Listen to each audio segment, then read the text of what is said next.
సాయమ్మ కిషన్ అందరూ బాగున్నారా? నేను కూడా బాగున్నానురా. ఇవాళ ఏంటంటే ప్రత్యేకత, మా చెల్లి ఉంది, తన పుట్టినరోజు. దానికి ఏమి ఇష్టం అని అడిగాను. కట్టి పొంగల్ అంటే ఇష్టం అంది. సర్లే ఒక్క కప్పుడు చేసి దానికి ఇద్దామని చెప్పి కేక్ అది ఇక్కడే కత్తిరించుకుంది వచ్చి ఏమ్మా, అందుకని చెప్పి మీకు కూడా చూపించినట్టు ఉంటుంది, చిన్న వీడియో తీసి చూపిద్దామని చెప్పి. రెండు బంగారం. ఓకేనమ్మా, మన ప్రాసెస్లోకి వెళ్ళిపోదాం. ఈగూర బంగారం, కరివేపాకు, 2 పచ్చిమిరపకాయలు, 2 ఎండుమిరపకాయలు, కొద్దిగా అల్లం ముక్క, కొంచెం జీలకర్ర, కొంచెం జీడిపప్పు, ఒక 10 మిరియాల గింజలు. ఓకేనమ్మా, ఇది ఇంగువ. ఇదిగో మనం సిరిడిలో తెచ్చుకున్న ఆవు నెయ్యి. ఓకేనమ్మా, 1/2 కిలో బియ్యం, 50 గ్రాముల పెసరపప్పు. ఈ రెండు కలిపి బాగా మాడకుండా ఒక్క దోరే ప్రాణిస్తే కమ్మదనం బాగుంటుందని. అప్పుడు మనం వాటర్ పోసుకుని కడుక్కుని, గ్లాసుకి 2 గ్లాసులు కదా బియ్యానికి పప్పు వేసుకున్నాం కదా, అప్పుడు మనం ఇందులో 3 గ్లాసులు పోసుకోవాలి. పోసుకుని ఒక్క కూత వేయించుకుంటే, ఇందులో సాల్ట్ వేసుకోవాలి కొద్దిగానమ్మ, కొంచెం పసుపు వేసుకోవాలి. ఒక్క దెబ్బ తగిలితే సరిపోతుంది అన్నమాట. పెసరపప్పు కదా కమ్మగా ఉంటుంది.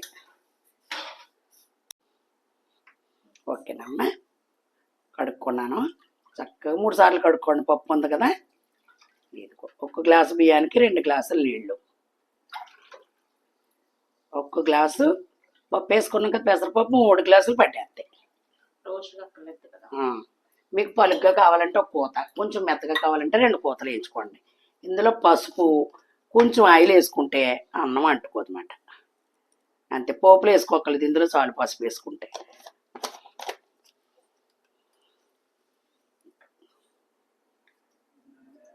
మళ్ళీ కావాలంటే పోపులు వేసుకుందాం. కొంచెం సాల్ట్ వేసాను. ఇప్పుడు స్పూన్తో కలిపేసుకుని 3 కూతలు. మామూలుగా కూడా కరెంట్ కుక్కర్లో కూడా వండుకోవచ్చమ్మా, కాకపోతే తక్కువే కదా అని చెప్పి నేను కుక్కర్ పెట్టాను. ఓకేనమ్మా, ఇదిగో 2 కూతలు వేయించానమ్మా. ఇప్పుడు ఇవన్నీ పోపులన్నీ ఇందులో వేసుకుందాం.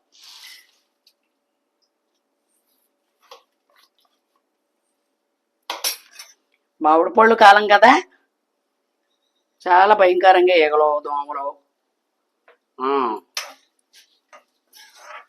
దోరగా వేయించుకోండి చక్కగా. నెయ్యి పోసానమ్మా, సిరిడి నేను తెచ్చానన్నాను కదా ఆవు నెయ్యి, అదే వాడేస్తున్నాం. అక్కేసురుతుంది నాకు.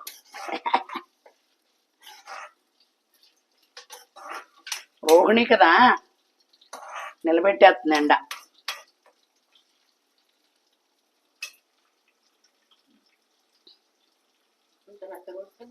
చాలా బాగుంటుంది అలాగా.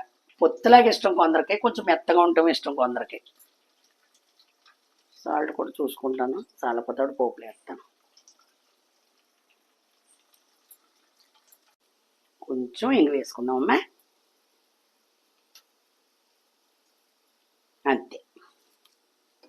అరుగుదల బాగుంటుంది, రుచికి బాగుంటుంది. అది కూడా ఇప్పుడు మనం ఇదిగో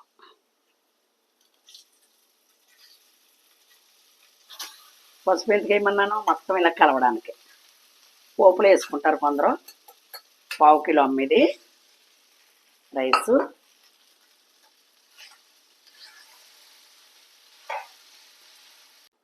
మీకు వాటర్ తగ్గింది అనుకో అమ్మ, ఒక అరకప్పు నీళ్ళు గోరెచ్చబెట్టి పోసుకోండి. చన్నీళ్ళు పోయకండి అమ్మ, గోరెచ్చబెట్టి పోసుకోండి.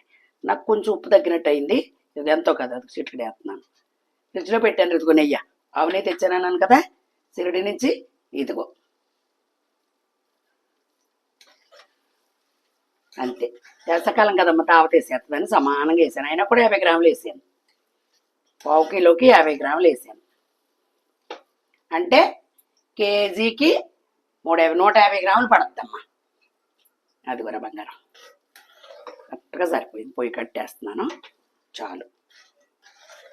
మీకు ఇంకా డెకరేషన్గా చూపించాలంటే బౌల్లో వేసి ప్లేట్తో తెచ్చి మీకు డైనింగ్ టేబుల్ మీద చూపిస్తా బంగారం. ఓకేనా? ఓకేనమ్మా, మరి చక్కగా నచ్చిందని అనుకుంటున్నాను. 1/2 కిలో అంటే మన ఇంట్లో మనస్ఫూర్తిగా తిన్నారనుకో 5గురికి వస్తుంది. లేదు సింపుల్గా తిన్నారనుకో 10 మందికి పంచేయచ్చు. ఓకేనమ్మా, కొంచెం టేస్ట్ చేద్దాం మీ అందరి కొరకు. కాలుతుంది, మరి నోరు ఊరుతుంది. ఇది కరుణకి.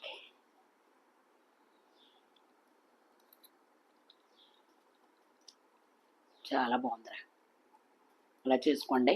చెల్లి నీ గురించి నువ్వు కూడా చూడమ్మా టేస్ట్. అక్కకు కూడా పెడుతున్నా, చెప్పు ఎలా ఉందో. బాగుందమ్మా, సూపరా. మరి చక్కగా నచ్చిందని అనుకుంటున్నాను. ఈ వేసవకాలంలో ఇలా చేసుకోండి. మధ్య మధ్యలో ఏదో కొత్తదనం అలా రెసిపీ పిల్లలకేంటి పెద్దలకేంటి ఇంట్లో చేసుకోవడం చాలా శ్రేష్టం. సాయం అంటే ఇలా చెప్తుందని అనుకోవద్దు. చిన్నపిల్లలకు కూడా బలం ఇది. చిన్నపిల్లలు సంవత్సరం పిల్లలు ఉంటారు కదా, తక్కువ మెటీరియల్ వేసుకోండి. అన్ని పప్పుపాతలు వేసుకుని చక్కగా ఉండి గుజ్జుని పువ్వు ఇలా తినిపిస్తే నాలుగు మీద చక్కగా తింటారు. ఓకేనమ్మా, మరి నచ్చిందని అనుకుంటున్నాను. చక్కగా లైక్ చేయండి, షేర్ చేయండి, సబ్స్క్రైబ్ చేసుకుని మంచి రెసిపీలతో ఇలాగే సింపుల్గా మీ సాయమ్మ మీ ముందుకు వస్తుంది బంగారం. Bye bye.